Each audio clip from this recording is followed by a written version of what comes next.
The air in the boardroom was so thick with fear, I could barely breathe. It wasn't my fear, not yet. It belonged to the 5 men in $1,000 suits sitting around the polished mahogany table, their faces pale, their eyes fixed on the empty chair at the head. I stood by the wall, near the panoramic window overlooking the city, clutching my presentation notes. My hands weren't shaking, but my stomach was a cold, tight knot. This meeting was everything. 3 years of grinding, of bootstrapping my small tech startup, had led to this moment. A potential acquisition by Volkov Industries, a deal that would change my life, my employees' lives, everything. They called him the Tsar. Mikail Volov. A ghost. A legend whispered about in the highest circles of finance and the lowest circles of the underworld. He'd arrived in the city 5 years ago, a silent, brutal force, buying up distressed assets, crushing competitors, building an empire that was both terrifyingly legitimate and shadowed by rumors of something much darker. Bratva. The Russian word hung in the air like unspoken static. No one saw him unless he wanted to be seen. And today, unbelievably, impossibly, he wanted to see me. The heavy oak doors at the far end of the room opened. Silence fell like a guillotine blade. Even the traffic noise from 50 floors below seemed to hold its breath. He didn't stride in. He entered. Like a force of nature. He was massive, taller and broader than seemed humanly possible, dressed in a suit so dark it seemed to absorb the light. His hair was black, shot through with threads of silver at the temples. His face was carved granite, brutal and handsome in a way that had nothing to do with charm and everything to do with absolute, uncompromising power. But his eyes, they were the color of glacial ice. Pale, pale blue, almost translucent, and utterly devoid of any warmth, any emotion. They swept the room once, a king surveying his conquered territory. The 5 executives, men who ran divisions worth billions, scrambled to their feet, their heads bowed slightly, their bodies rigid with deference. It wasn't just respect. It was fear. Pure, primal fear. He ignored them. His icy gaze landed on me, standing by the window. He didn't smile. He didn't frown. He just looked. Like a wolf assessing a potential obstacle. Or prey. He walked to the head of the table. He didn't sit. He just stood there, his presence sucking all the oxygen from the room. One of the executives, a man named Peterson, cleared his throat nervously. Mr. Volkov, thank you for coming. May I introduce? Volkov raised a single, large hand. Peterson fell silent instantly, his face flushing. Volkov's gaze was still on me. You, he said. His voice was a low, gravelly rumble, thick with an accent that was colder than his eyes. The architect of this noise. He gestured vaguely toward my presentation screen.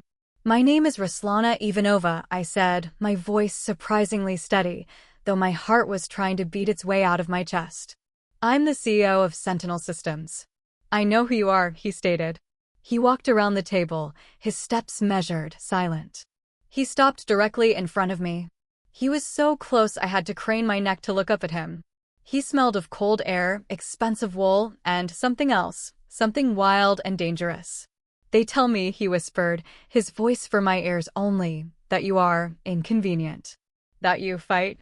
I fight for my company, I said, meeting his gaze. It was like staring into a blizzard. He looked down at me for a long, agonizing moment. I could feel the weight of his stare, the sheer, crushing force of his personality. He expected me to drop my gaze. To shrink. To bow. Like the others. I didn't. I held his gaze. My heart was hammering, my palms were sweating, but I did not look away. I had built my company from nothing. I had fought men twice my size in boardrooms for years. I would not be intimidated. I would not bow. Something flickered in the depths of those icy eyes. Surprise? Annoyance? No. It was something else. Something colder. Something that looked unnervingly like interest. A ghost of a smile, a terrifying, humorless curve, touched his lips. He leaned in, his voice a low, possessive growl. Duh. You fight. He turned abruptly, his back to me. The deal, he announced to the room, his voice returning to its flat, commanding tone. We proceed. With her conditions. A collective gasp went through the room. My conditions? They were tough. Fair, but tough. No one thought he'd agree. He turned back, his gaze locking with mine again. That cold, predatory interest was back, sharper now. But, Miss Ivanova, you will report directly to me. He held out his hand. It was large, scarred, powerful. A king's hand. It wasn't a handshake. It was a demand. A sealing of a bargain. Claiming. I looked at his hand. I looked at his eyes. I had one. My company was safe. My employees were safe. But I had just made a deal with the devil. And the price. The price was becoming terrifyingly clear. He wasn't just buying my company. He was buying me. And the look in his eyes, it wasn't business. It was obsession. Wow. Okay, that was intense. I need a moment to cool down after that stare down. How about you? Where are you watching from today, and what's the weather like? Let me know in the comments below. If you felt that tension too, please hit that like button and subscribe so you don't miss what happens when Rlana starts reporting directly to the Tsar. Make sure you turn on that notification bell. Okay, let's continue with Chapter 1. The heavy oak doors clicked shut behind Mikail Volov, leaving a silence in the boardroom that was somehow heavier, colder, than before. The 5 executives, who had been rigid statues in his presence, seemed to deflate, air hissing out of expensive suits. Peterson, the man Volov had silenced with a mere raise of his hand, actually slumped back into his chair, wiping a bead of sweat from his temple with a trembling finger. I was still standing by the window, my presentation notes clutched in my hand like a shield. My heart was a wild bird trapped in my ribs, beating against the bone. He had agreed. He had agreed to my terms. The terms everyone had said were insane, impossible. Fair market value, retention bonuses for my team, operational independence for at least a year. He had just agreed. But the price? You will report directly to me. The words echoed in the cold, stunned silence. It wasn't a business arrangement. It was a leash. A short, diamond-studded leash. Peterson finally found his voice, a reedy, shaky thing. Well, Rlana, congratulations. I never thought. He doesn't. He never agrees to conditions like that. He looked at me, not with admiration, but with a kind of baffled, fearful curiosity. As if I were a strange creature who had somehow charmed a dragon without being incinerated. Thank you, Mr. Peterson, I said, my voice still surprisingly steady. My throat felt tight dry. I believe the terms are fair. Fair? Another executive, a sharp-faced woman named Carlyle, scoffed under her breath. They're unprecedented. What did you do? I turned from the window, finally meeting their gazes. They weren't colleagues welcoming a new partner. They were wary, suspicious, maybe even jealous. They had bowed. I hadn't. And I had gotten what I wanted. I presented the value of my company, I said, keeping my voice level. Sentinel Systems is worth the price, and its team deserves security. Mr. Volov clearly recognized that. Carlyle snorted softly. Peterson just shook his head, looking pale. You don't understand, Miss Ivanova, he said, lowering his voice, though Volov was long gone. The Tsar, he doesn't negotiate. He dictates. What happened here, it wasn't business. It was something else. Obsession. The word hung in the air, unspoken but felt. The way he had looked at me. The way his pale eyes had seemed to strip me bare, assessing not my company's balance sheet, but me. The possessive growl in his voice when he'd said, "Duh. You fight." Regardless, I said, forcing a crisp, professional tone I didn't feel. The deal is agreed upon. I trust your legal teams will draft the final documents reflecting Mr. Volkov's decision. I needed to get out of there. The air was still thick with his chilling presence, his cold, possessive energy. Of course, Peterson mumbled, still looking dazed. We'll be in touch. I gathered my laptop, my movements precise, mechanical. I didn't want them to see how badly my hands were shaking now. I walked toward the doors, my heels clicking on the polished floor. Every eye was on me. I felt like prey that had inexplicably been spared, and the rest of the pack couldn't understand why. As I reached the door, Peterson called out, his voice low. Miss Ivanova? I paused, turning slightly. "Be careful," he whispered. His eyes were wide, filled with genuine fear. Not for himself. For me.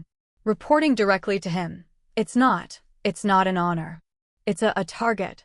A chill, colder than Volkov's eyes, traced its way down my spine. I just nodded curtly and slipped out the door, pulling it shut behind me. The hallway was empty. The adrenaline that had kept me standing, kept me defiant, suddenly drained away, leaving me weak-kneed, nauseous. I leaned against the cool wood of the door, taking deep, shuddering breaths. I had done it. Sentinel Systems was safe. My team, the people who had believed in me, worked insane hours. They were safe. We were funded. We had the backing of one of the most powerful, ruthless corporations on the planet. And I had just sold myself to its Tsar. "You will report directly to me." What did that even mean? Daily emails? Weekly meetings? Or something more? The way he had stood so close, the way his voice had dropped, the possessive fire in his icy eyes, it wasn't about software integration or market synergy. I pushed myself off the door. I had to get back to my office. I had to tell my team. I had to project confidence, control. I couldn't let them see the fear churning inside me. The elevator ride down felt like descending into a different world. The Volkov Industries Tower was a monument of smoked glass and black steel, soaring above the city, a literal ivory tower. My office, leased in a much humbler building downtown, felt a million miles away. As the elevator doors opened onto the vast, cathedral-like lobby, filled with hushed whispers and the click of expensive shoes on marble, I saw him. Not Volkov, but one of the two men who had appeared in the boardroom. The ones built like bank vaults. He was standing near the security desk, perfectly still, his eyes hidden behind dark sunglasses, even indoors. He wasn't looking at me, but he knew I was there. My steps faltered. Why was he here? I kept walking, head held high, forcing myself not to look at him, not to acknowledge him. I reached the massive revolving doors. Freedom. Air. Miss Ivanova. The voice was flat, deep, and accented. It came from right behind me. I froze, my hand hovering over the brass bar of the door. I turned slowly. The man was there. He was even bigger up close. He wasn't looking at me, but slightly past me, his expression utterly blank. "Mr. Volkov requires your presence," he stated. Not asked. Stated. My presence. My voice was barely a whisper. "But the meeting is over." He left. "Mr. Volkov requires your presence," the man repeated, his voice unchanging. "Now." "Where?" "He is waiting." "In the car." My blood ran cold. The car. I have my own car. I need to get back to my office. My team is waiting." "Your team has been informed the deal is successful," the man said. "Your car will be delivered to your residence. You will come. Now." He wasn't threatening me, not exactly. But the sheer, immovable certainty in his voice, the absolute lack of any possibility of refusal, it was more terrifying than any threat. This was how Volkov operated.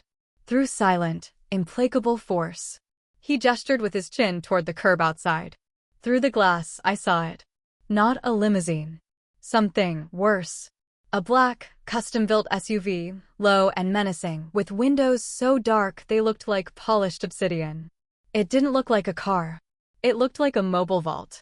An armored cage. My heart hammered against my ribs. "No. Don't go. Run." But where would I run? He knew my name. He knew my company. He probably knew my blood type. His reach was everywhere. Refusing now, it wouldn't just kill the deal. It might kill me. Peterson's warning echoed in my ears. Be careful. My training, the years of navigating hostile boardrooms, took over. Show no fear. Project control. Very well, I said, my voice crisp, betraying none of the terror churning inside me. Lead the way. The man gave a single, almost imperceptible nod. He walked ahead, clearing a path through the pedestrians on the sidewalk with his sheer presence. People melted away from him. He opened the rear door of the black SUV. The interior was dark, plush leather, smelling faintly of that same cold, cedar scent. And sitting in the far corner, looking out the window, perfectly still, was Mikail Volov. He didn't turn when I got in. He didn't acknowledge me. He just existed. A gravitational force, pulling everything into his orbit. The door shut with a heavy, solid thunk. The bodyguard got into the passenger seat. The driver, equally massive, put the car into gear. The partition slid up, sealing us in. Silence. The car moved with that same unnatural smoothness I imagined his limousine would have. We were gliding through the city, encased in dark, silent luxury. He still hadn't looked at me. He was watching the city pass, his face an unreadable mask. Where are we going, Mr. Volov? I finally dared to ask, my voice small in the vast, silent space. He turned his head. Slowly. His pale eyes met mine. That flicker of cold, predatory interest was back, stronger this time. We are going, he said, his voice a low, gravelly rumble, to discuss the terms of your new employment, Miss Ivanova. He paused, letting the silence stretch, letting the implication hang heavy in the air. My terms. My terms.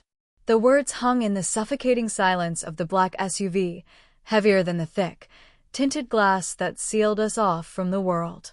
His terms. Not Volov Industries' terms. His. My mind raced. What did he mean? Stock options? Non-compete clauses? Or something else?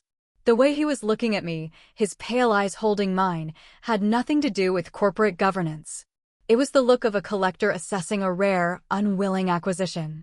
My conditions were clear, Mr. Volov, I said, forcing my voice to remain steady, professional. It was my only armor. Operational independence, team retention. Your company conditions, he interrupted, his voice a low, gravelly rumble, are accepted. We are not discussing the company. My blood ran cold. Then, what are we discussing? He leaned forward slightly. The movement was small, but in the confined space, it felt like a mountain shifting. The faint scent of cedar and cold air intensified. We are discussing, you, Miss Ivanova, he whispered, and the sound sent a shiver down my spine. You are inconvenient. You do not bend. You looked me in the eye. Is that a crime? I asked, a spark of my old defiance flaring. His lips curved into that terrifying, humorless smile again. In my world, it is unusual. It is interesting. He savored the word, like a predator tasting the air. Men who run empires do not like interesting. They like predictable, obedient. I am not your employee yet, Mr. Volov, I retorted, though my heart was hammering. And I don't intend to be obedient. No, he agreed softly, his pale eyes gleaming in the dim light. You do not. That is the problem. Or, perhaps, the opportunity. He leaned back, the leather creaking faintly. He looked away from me, back at the blurred cityscape. You work too hard. 16-hour days. No life. Only the company. How did he know that? My stomach twisted. Had he been investigating me? Not just my company? You need balance, he stated, as if delivering a diagnosis. I need my company to succeed, I corrected him. It will succeed, he said, the certainty in his voice absolute. It is mine now. Or it will be. Things that are mine do not fail. He turned his head slightly, his icy gaze meeting mine again. But its CEO looks fragile, pale. She needs rest. Protection. Protection? I asked, bewildered. From what? From everything, he murmured. From competitors. From distractions. From herself. The car was slowing, turning. We weren't in the bustling heart of the city anymore. We were gliding through quieter, tree-lined streets, past imposing stone mansions hidden behind high walls. Where are you taking me? I demanded, a fresh wave of panic rising.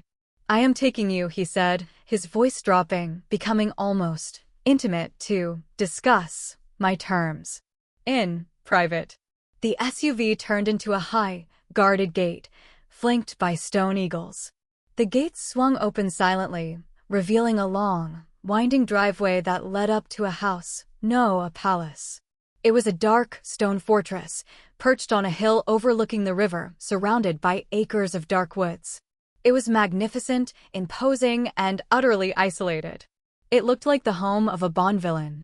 The car glided to a halt under a grand, columned portico. The engine went silent. My door was opened instantly by another one of his silent, black-suited guards. The cold, crisp autumn air hit my face. Volkov unfolded himself from the other side. He didn't wait for me. He just started walking toward the massive, carved front doors. "Mr. Volkov," I called out, scrambling out of the car. "This isn't. I can't. I need to go home."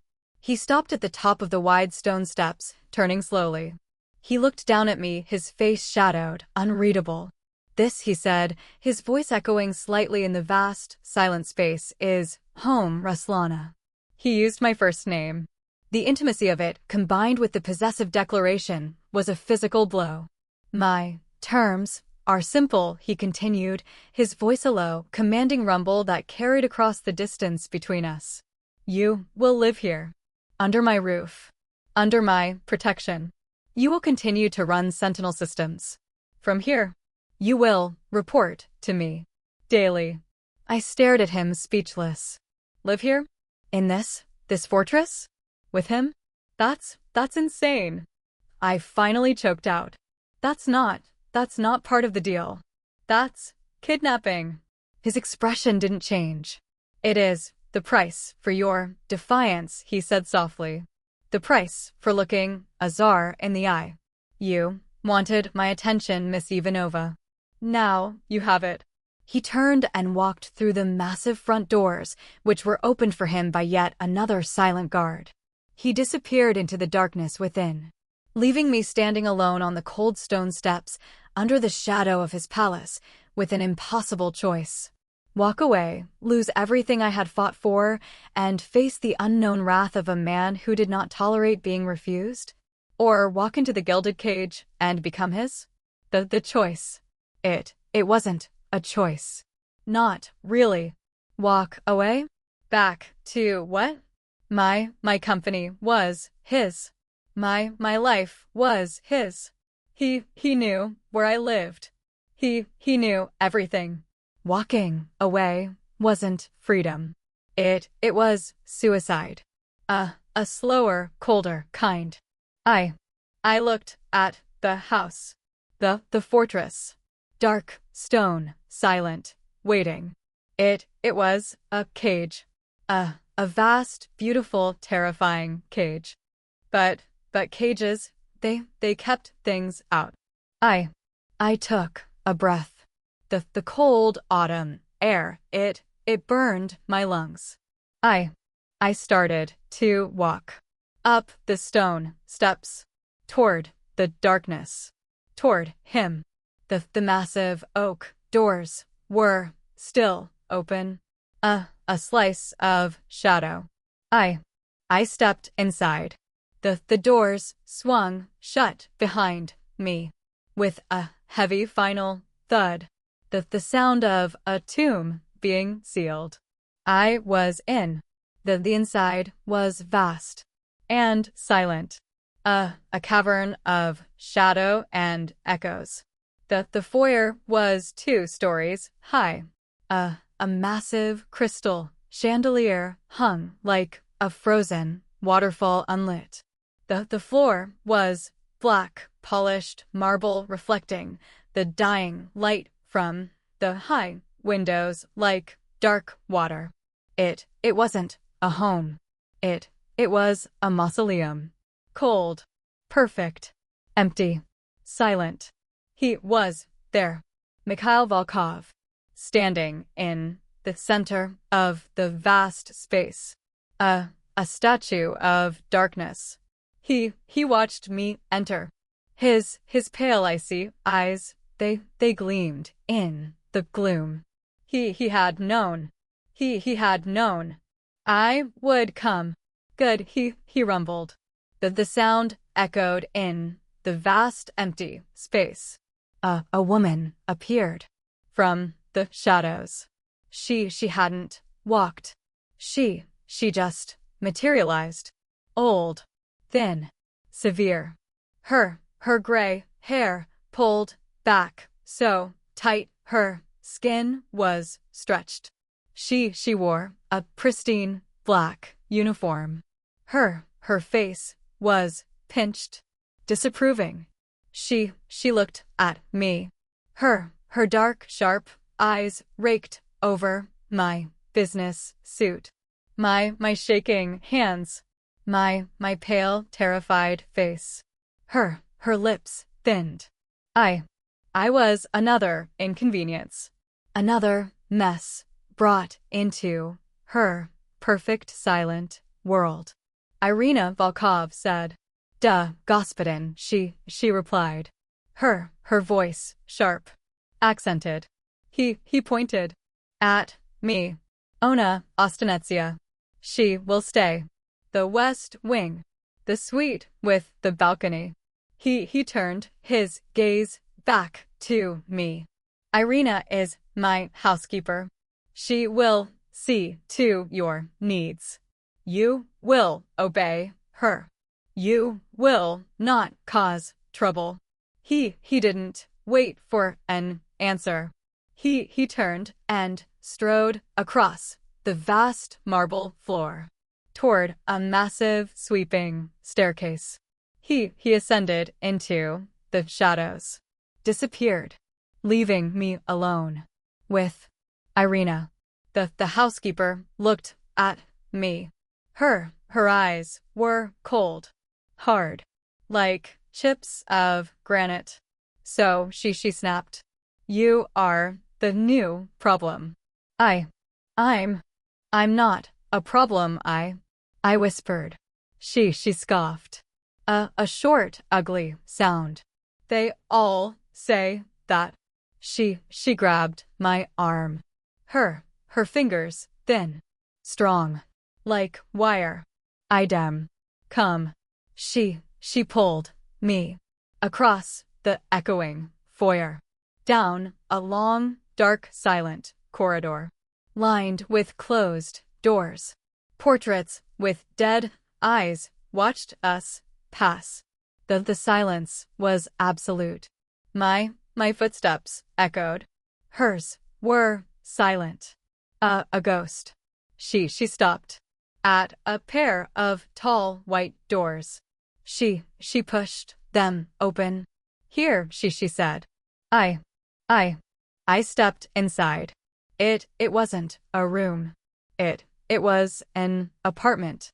A vast, luxurious, empty cage, decorated in shades of cream and gold. A fireplace. A sitting area. A four-poster bed draped in silk. And glass doors leading to a balcony overlooking the dark, silent woods. It was breathtaking. It was suffocating. "Bathroom is there," Irina snapped, pointing. "Closet is full. There is food in the small kitchen." She gestured vaguely. "You will stay here. You will not leave this wing. The господин does not like to be disturbed." She turned to leave.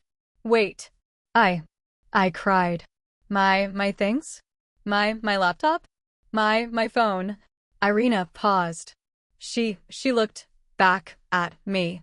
Her face a mask of cold scorn. "The господин provides everything you need," she said. "You will have no contact with the outside. No phone. No computer. You are here now. This is your world." The doors clicked shut. I heard the sound. Faint. Distant. An electronic click. The lock. I ran to the doors. I twisted the handles. Solid. Locked. From the outside. I stumbled back. My legs weak. I sank onto a silk chaise lounge. I was a prisoner in a palace. My company, my life's work was safe, bought and paid for. And the price was me, locked away in the Tsar's fortress. A bird in a very, very gilded cage. The silence was the first thing that truly registered. Not the absence of sound, but the quality of it. It was a thick, heavy silence, the kind that exists only in places deliberately insulated from the world. My previous apartment had buzzed with the hum of traffic, the sirens, the shouts from the street below. Even the Volkov Industries boardroom had held the faint electronic whir of computers and the nervous rustle of papers. Here, in this opulent suite, there was nothing. Just the whisper of the ventilation system and the frantic thrumming of my own pulse. I spent the first day in a state of suspended shock. I explored my cage, my bare feet sinking into plush cream carpets so thick they felt decadent. The suite was enormous, a sitting room furnished with pale silk sofas and delicate antique tables, a bedroom dominated by the four-poster bed draped in heavy gold fabric, a bathroom that seemed carved from a single block of rose-veined marble, and a small, perfectly equipped kitchenette hidden behind lacquered panels. The glass doors led to a stone balcony, but it offered no escape, only a dizzying view of the dark woods surrounding the estate and the distant, indifferent glitter of the city's skyline. Irina, the severe housekeeper, was my only point of contact. She appeared precisely 3 times a day, her arrival announced by the soft electronic click of the lock disengaging. She would enter without knocking, place a tray laden with exquisite food on a small dining table, collect the previous tray, and leave, locking the door behind her. She never spoke beyond curt instructions or clipped answers to my hesitant questions.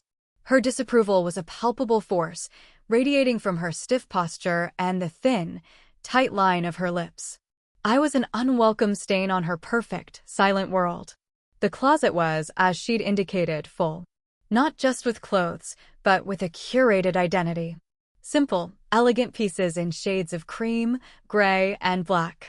Cashmere sweaters, silk blouses, tailored trousers, even a few understated cocktail dresses. There were shoes, purses, even makeup laid out on the marble vanity, all new, all expensive, all utterly devoid of personality. It was a wardrobe for a ghost, a beautiful, anonymous companion. There was nothing of me in it. My laptop, my phone, my lifelines to my company, my friends, my world were gone. Irina had confirmed this with a dismissive shrug. The Господин provides what is necessary. Apparently, contact with the outside world was not necessary. Panic began to set in on the second day. The initial shock wore off, replaced by a frantic, clawing anxiety. I paced the suite like a caged animal, from the silk-draped bed to the cold marble bathroom, to the glass doors of the balcony, staring out at the trees. I was trapped. Utterly, completely trapped. My company, the thing I had poured my soul into for 3 years, was being finalized for sale, and I, its CEO, was locked away, unable to even speak to my own team. What was he doing? Was this some kind of twisted power play? A way to ensure I couldn't interfere with the final stages of the acquisition? Or was it personal? The memory of his cold, possessive gaze, the way he'd whispered, "Duh. You fight," sent a chill down my spine. He wasn't just acquiring Sentinel systems. He was acquiring me. By the 3rd day, the anxiety had curdled into a simmering, helpless rage. How dare he? How dare he lock me away like some possession? I had fought my way up in a world dominated by men like him, arrogant, entitled bullies who thought they could buy anything, anyone. I had refused to bow, and this was my punishment? Or my reward? I started testing the boundaries. I tried the door repeatedly. Locked. I examined the windows. Sealed shut, the glass thick, probably bulletproof. I looked for a phone line and internet connection. Nothing. The suite was a technological dead zone, except for the large, flat-screen television embedded in the wall, which only seemed to get a loop of scenic nature documentaries. When Irina arrived with my lunch tray, delicate slices of salmon, asparagus spears, a tiny, perfect lemon tart, I confronted her. "I need to speak to Mr. Volkov," I said, my voice tight. She placed the tray down, her movements precise. "The Господин is busy." "I don't care. Tell him I need to speak to him. Now." Irina actually looked at me then, her dark eyes sharp, almost pitying. "You do not demand things of the Господин," she said slowly, as if explaining to a particularly stupid child. "You wait." "Wait for what?" I cried, my voice rising. "For him to decide he's bored with his new toy? For him to let me out?" "You wait," she said, her voice dropping, taking on a chilling, fatalistic tone. "For him to decide what you are." She turned and left, the soft click of the lock sealing me back into my luxurious prison. Her words echoed in the silence. Decide what you are. Was I a prisoner? A guest? A concubine? The possibilities were terrifying. That night, sleep wouldn't come. I paced the sitting room, the silk of my borrowed pajamas whispering against my skin. The rage had burned itself out, leaving behind a cold, hard knot of fear. I was completely at his mercy. He could keep me here forever. He could do anything. The rumors about him, the whispers of the Bratva, of men who simply disappeared, they didn't seem like rumors anymore. I walked out onto the balcony. The night air was cold, crisp, smelling of pine needles and damp earth. The woods surrounding the estate were a black, impenetrable wall. The city was a distant, indifferent smear of light on the horizon. I was utterly, completely alone. A sound made me jump. Below me, on the vast, manicured lawn that sloped down toward the river, a figure was moving. It was him, Mikail Volov. He wasn't dressed in a suit. He wore dark, loose-fitting clothes, and he was running. Not jogging. Running. Hard. Fast. Like a wolf pacing the boundaries of its territory. Two massive, dark shapes loped beside him. Dogs. Huge, black dogs that looked more like wolves than pets. He moved with a raw, brutal grace, his long legs eating up the ground. Even from this distance, I could feel the coiled, dangerous energy radiating from him. This wasn't exercise. This was controlled violence. A predator honing its edge. He stopped at the edge of the woods, the dogs instantly flanking him, their heads raised, sniffing the night air. He stood there for a long time, staring out at the dark river, a solitary, powerful figure against the vast, empty landscape. Watching him, a new, more complex kind of fear settled over me. He wasn't just a ruthless businessman. He wasn't just a rumored gangster. He was something primal. Something untamed, barely contained beneath the surface of those expensive suits. And I was trapped in his den. Days bled into a week, maybe longer. Time lost its meaning in the gilded silence of the suite. The initial rage had subsided, replaced by a dull, aching resignation. I was a bird with clipped wings, pacing my beautiful cage, watching the world turn through impenetrable glass. I learned the rhythms of the house, though I saw no one but Irina. I heard the distant hum of cars on the hidden driveway signaling his departure in the morning, usually before dawn. I felt the subtle shift in the house's atmosphere, a tightening of the already present tension that heralded his return in the evenings. He never came to my wing. After that first night, he seemed content to leave me in Irina's cold, efficient care, a valuable object stored safely away. My company. The thought was a constant, dull ache behind my ribs. What was happening? Was the deal finalized? Was my team okay? Were they wondering where I was? The lack of information was a specific kind of torture, designed, I suspected, to break me. To make me dependent. To make me his. I refused to break. I couldn't fight him physically, couldn't escape the fortress, but I could control myself. I started a routine. I used the small, hidden kitchenette to prepare my own coffee, finding a perverse satisfaction in the simple act, even though Irina clearly disapproved. I explored the suite meticulously, memorizing every detail, every antique vase, every silk thread in the Persian rugs. I spent hours on the balcony, breathing the cold, clean air, watching the hawks circle over the dark woods, feeling a kinship with their predatory freedom. And I read. The suite had its own small library, a wall filled with Russian classics, Tolstoy, Dostoevsky, Chekhov, all in their original Cyrillic. I couldn't read them, but I pulled them down anyway, feeling the weight of the heavy, leather-bound volumes, tracing the gold-embossed titles. It was a connection, however faint, to the man who held me captive. An attempt to understand the world that had produced him. One evening, Irina arrived with the dinner tray, her face even more pinched than usual. Instead of leaving immediately, she hesitated, her hand on the lock mechanism. "The Господин," she announced, her voice stiff, "requires your presence." "For dinner." My heart leaped into my throat. Dinner? With him? After days of silence, of being ignored? "Now?" I asked, my voice barely a whisper. "He does not like to be kept waiting," she snapped, pulling the door open wider, a clear command for me to follow. My hands felt cold, clammy. I smoothed down the simple cream-colored cashmere sweater and gray trousers, his clothes, and followed her out of my gilded cage. She led me not to the vast, empty dining room I'd seen downstairs, but to a smaller, more intimate space. It was still opulent, paneled in dark wood, with a fireplace crackling merrily, casting flickering shadows on a table set for two with heavy silver and crystal. It felt disturbingly domestic. He was already there. Standing by the fireplace, one hand resting on the carved mantelpiece, staring into the flames. He wasn't wearing a suit jacket, just dark trousers and a crisp white shirt, the sleeves rolled up slightly, revealing strong, scarred forearms. He looked less like a Tsar and more like the lord of the manor. Still dangerous, still imposing, but somehow closer, more real. He turned as we entered.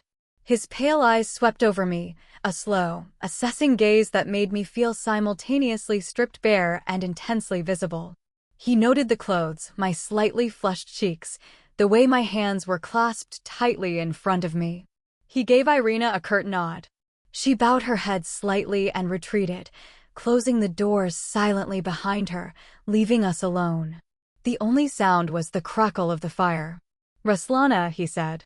My name, in his deep, gravelly voice, still sent a jolt through me. "You look better. Less like a frightened rabbit. Perhaps because I haven't been dragged from my life and imprisoned for the past week?" The words were out before I could stop them, sharper, more defiant than I intended. He didn't react. No anger flashed in his eyes. Instead, that ghost of a terrifying smile touched his lips again. "Duh. You still fight?" He seemed pleased. "Sit," he commanded, gesturing to the chair opposite his at the small table. I sat. The chair was heavy carved wood, softened by a velvet cushion. He sat down opposite me. The table was small enough that our knees almost touched. The intimacy was unnerving. A different servant, a young man in a white jacket, appeared silently, pouring dark red wine into our crystal goblets. He placed plates before us, a delicate seafood appetizer, and then vanished as quickly as he'd appeared. "My apologies," Volkov said, picking up his fork, for the delay in our discussion. "There were loose ends from the acquisition." "Loose ends?" I asked, my voice tight. "My company? Is the deal finalized?" "The deal," he stated, taking a precise bite, "is done. Sentinel Systems is mine." Relief warred with resentment. It was done. My team was safe. But it was his. And my team, our content. Their bonuses were generous. "They believe you are consulting remotely due to a family matter." He met my gaze, his pale eyes holding a glint of something cold and possessive. "Convenient. You need to let me contact them," I insisted. "I'm still the CEO. I need to run my company." "You will run your company," he said. "From here." He gestured vaguely around the opulent room. "Tomorrow, your office will be prepared. Secure computers. Encrypted lines. Everything you require. You will work. You will report to me." As agreed. "From a locked room? How is that supposed to work?" "The room," he said, taking a slow sip of wine, "will no longer be locked. You have demonstrated a certain reluctance to leave." He was referring to my choice in the garage. He was mocking me. "You didn't give me a choice." "There is always a choice," he countered, his voice soft, dangerous. You chose security. You chose me. I couldn't argue. He was right. I had. Why? I asked, the question tearing from my throat, raw and desperate. Why are you doing this? You have my company. Why keep me? He put his fork down. He leaned forward, his massive forearms resting on the table, his pale eyes burning into mine across the flickering candlelight. Because, he whispered, his voice a low, possessive growl, you are interesting. Because you did not bow. Because, in that boardroom, surrounded by weak, frightened men, you were strong. He reached across the table, his large, scarred hand covering mine where it rested on the white linen. His touch was hot, electric. I froze, my breath catching. Strength, he murmured, his thumb stroking slowly over my knuckles, is rare. It is valuable. It should be protected, kept, owned. His eyes held mine, and in their icy depths I saw it again. Not business. Not anger. Pure, cold, terrifying obsession. His hand was a brand. Hot, heavy, inescapable. His thumb continued that slow, deliberate stroke over my knuckles, a gesture that felt both terrifyingly intimate and starkly possessive. Owned. The word echoed in the opulent silence, underscored by the crackle of the fire. I couldn't pull my hand away. It wasn't just his physical grip, it was the sheer, paralyzing force of his will, radiating across the small table. He had decided. I was his. My strength, the very thing he claimed to value, was the reason I was now trapped. My mind raced, searching for a strategy, a way out, but there was none. I was playing chess with a grandmaster who had already seen every possible move, who had built the board itself. All I could do was react. Mr. Volkov, I managed, my voice a thin thread, this arrangement is untenable. I cannot run my company effectively while being held, a guest, in your home. His eyes, those pale, glacial lakes, didn't waver. You overestimate the difficulties, he rumbled. You underestimate my resources. He finally released my hand, the absence of his touch leaving my skin feeling cold, exposed. He picked up his wine glass, swirling the dark liquid. Your office is prepared. More advanced, more secure than the rented box you called a headquarters. My team will communicate electronically. Secure video links. Encrypted data streams. They will not need your physical presence. They need your mind. And your mind is here. With me. The implication was chilling. He didn't just want my company. He wanted my focus, my intellect, all directed, controlled, owned by him. The silent servant reappeared, clearing the appetizer plates and replacing them with the main course. Perfectly roasted duck, glistening jewels of pomegranate seeds scattered over wild rice. The aroma was exquisite, but my appetite had vanished, replaced by a cold dread. We ate in silence again, but this time it was different. It wasn't the awkward silence of strangers. It was the charged, watchful silence of a predator and its newly captured prey, sharing a den. He ate with that same unnerving, deliberate grace. I moved food around my plate, my thoughts a chaotic whirlwind. Live here. Work here. Report daily to him. Be his. It was a cage, more luxurious than the locked suite, but a cage nonetheless. A cage with a view, a fireplace, and the constant, unnerving presence of the Tsar. You are not eating, he observed, his voice soft. I'm not hungry. You will eat, he commanded, not harshly, but with that absolute, quiet finality. Strength requires fuel. You will need your strength. For what?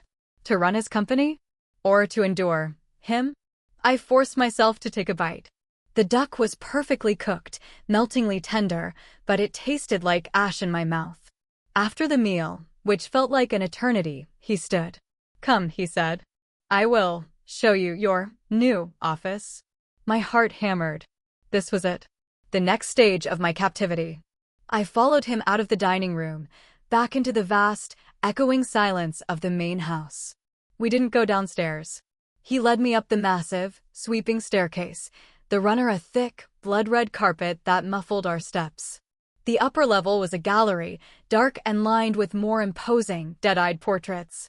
He stopped before a set of heavy, dark wood doors, identical to the ones leading to my suite, but on the opposite side of the gallery. He placed his thumb on another discreet biometric scanner.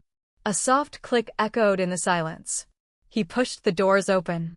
If my suite was designed for a pampered princess, this was designed for a prisoner queen. It was an office, undoubtedly. A massive, modern desk made of smoked glass and black steel sat facing another wall of floor-to-ceiling windows, offering the same breathtaking, dizzying view as my suite. State-of-the-art computers, multiple monitors, sleek black phones, everything screamed cutting-edge technology.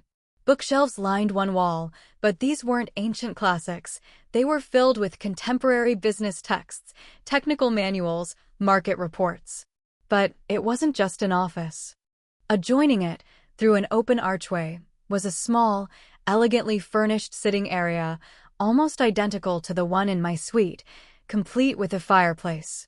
And beyond that, another door, slightly ajar, revealed a glimpse of a luxurious bedroom and bathroom, decorated in cool, calming shades of blue and gray. It wasn't an office in his house. It was another suite. A self-contained world.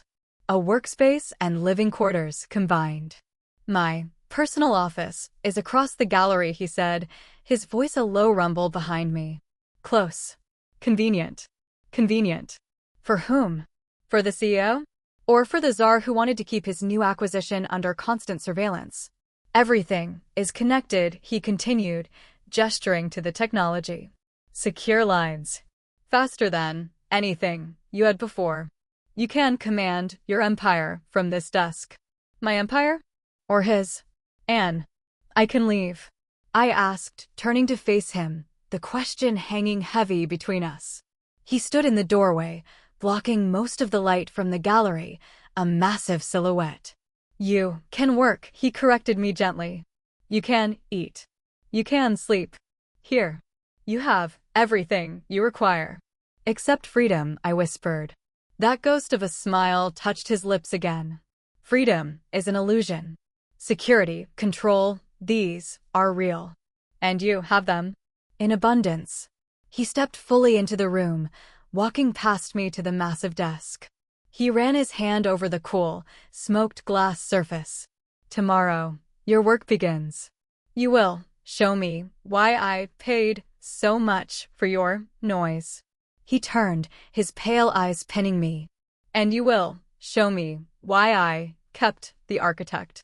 He walked back towards the door, pausing beside me. He was so close again, that clean, cold scent filling my senses. I didn't flinch, but my entire body was rigid. Rest, he commanded softly. You belong to me now, Rlana. And I expect my possessions to be functional. He left, pulling the heavy doors shut behind him. I didn't hear a lock click this time, but I knew, with a certainty that chilled me to the bone, that I was more trapped than ever. I wasn't just locked in. I was locked to him. My work, my life, my very existence was now tied to his whims, conducted under his watchful, obsessive gaze. The gilded cage had just gotten bigger, but the bars were colder, harder, and infinitely more inescapable. Okay, here's the epilogue for the story, written in the descriptive narrative style. 1 year later. The view from my office, 60 floors above the earth in Mikail Volov's stone fortress, was unchanged. The city glittered, indifferent and beautiful. The seasons had turned. Autumn had bled into a harsh, snowbound winter, then thawed into a hesitant spring, and now summer lay heavy and green over the dark woods surrounding the estate. I stood by the window, not staring out, but looking at my reflection in the dark glass. The woman looking back was different. Still Rlana Evanova. Still pale, still dark-haired. But the fear was gone from her eyes. It had been replaced by something else. A stillness. A watchfulness. A quiet, unyielding strength that had been forged, not broken, in the crucible of his possession. My clothes were no longer just the anonymous creams and grays he had provided. I wore a sharp, tailored dress of deep sapphire blue. After months of working silently, efficiently, profitably under his suffocating gaze, I had started, pushing back. Not fighting, not defying. Just existing. I had requested, not demanded, never demanded, access to my preferred design software. It had appeared the next day. I had requested specific market reports. They were delivered. I had, trembling inwardly, requested permission to order clothes in colors I chose. He had simply grunted, and Irina had been dispatched with a limitless credit card and instructions to procure whatever I desired. My cage had invisible walls now. The doors to my office suite were never locked. I could, theoretically, walk anywhere in the vast, silent mansion. I had even, on rare occasions, been escorted by his silent guards down to the manicured gardens, allowed to feel the sun on my face, the wind in my hair. But I never went far. There was nowhere to go. The gates remained closed. The world outside remained a distant, theoretical place. My company, Sentinel Systems, now a division of Volkov Industries, was thriving. Flourishing, even. Freed from the constant scramble for funding, infused with his limitless resources, my algorithms were revolutionizing cybersecurity. I ran it all from this desk, this gilded command center, through encrypted lines and holographic meetings. My team knew me only as a remote, slightly enigmatic leader. They didn't know I was broadcasting from a billionaire's fortress, a captive CEO. And him, Mikail Volov, the Tsar. He was a constant presence, a shadow in the corner of my eye. Our daily reports had evolved. They were no longer just business updates delivered across a vast, empty table. He would appear in my office doorway unannounced, sometimes for hours. He wouldn't speak. He would just watch. Watch me work. Watch me think. Watch the flicker of code across my monitors. Sometimes, he would bring me coffee, placing the delicate porcelain cup on my desk without a word. Sometimes, late at night, when I was lost in a complex problem, I would look up and find him sitting in one of the blue armchairs by the fireplace, reading a thick, leather-bound book, the only light the flickering flames. He was guarding me. Protecting his investment? Or protecting me? The lines had blurred. Our dinners were still quiet, but the silence was different now. It was companionable. Charged, yes. The air between us still vibrated with that unspoken, possessive tension. But it wasn't the silence of fear anymore. It was the silence of two predators sharing a territory, each aware, each respectful, each waiting. Tonight, he found me on the balcony. The summer night was warm, the air thick with the scent of pine and river water. The city lights glittered like fallen stars. I wasn't looking at the view. I was looking at a single, perfect white rose blooming in a stone planter, its petals luminescent in the moonlight. I heard his footsteps behind me, heavy and sure on the stone. I didn't turn. He stopped beside me, close enough that I could feel the heat radiating from his body. He was, as usual in the evenings now, dressed simply in dark trousers and a soft, black cashmere sweater. "The rose interests you," he rumbled, his voice low. "It's beautiful," I said softly. "Perfect.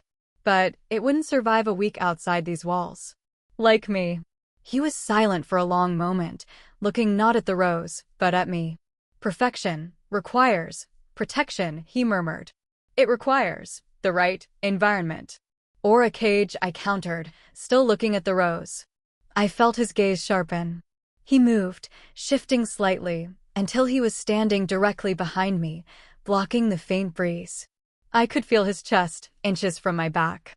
"Is that what this is, Rlana?" he whispered, his breath warm against my ear. "A cage." My heart hammered a slow, heavy beat. "Isn't it?" He didn't answer immediately. Then his hand, large and warm, came to rest on my shoulder. It wasn't possessive, not demanding. It was just there. A weight. A connection. I didn't flinch. I hadn't flinched from his touch in months. Perhaps, he finally conceded, his voice a low growl. But even a cage can become a kingdom if the bird chooses to rule it. He turned me then, his hands firm on my shoulders. Gently, but with that irresistible force. He turned me to face him. His pale eyes burned in the moonlight, the ice replaced by a fire I had only glimpsed before. It was raw, possessive, and utterly focused on me. "You are not broken," he whispered, his gaze tracing my face. "You did not bow. You fight. Even now. Quietly. But you fight." He lifted a hand, his rough thumb brushing against my cheekbone. His touch was electric, sending a jolt straight to my core. "And that," he growled, his voice thick with an emotion I couldn't name, couldn't comprehend, "is why you are mine." He lowered his head, and his lips claimed mine. It wasn't gentle. It wasn't cruel. It was absolute. A claiming. A branding. The Tsar, finally, taking possession of the one thing in his empire that had dared to meet his gaze. And the most terrifying part? I didn't fight him. What part of Rlana and Mikail's story did you find the most intriguing? Was it the initial, defiant stare-down in the boardroom? The chilling moment he revealed his terms in the car? Or this final, complex surrender on the balcony, where the lines between captive and queen begin to blur? Do you think Rlana has truly found a form of power within her cage, or has she simply succumbed to the Tsar's control? Can obsession ever become something more? Let me know your thoughts in the comments below. Please, if you enjoyed this story, I would be so grateful if you would like and subscribe to the channel. Your subscription is a huge support, and it means the world to me as my channel is still young and trying to grow. Thank you so much for watching, and I'll see you in the next interesting story.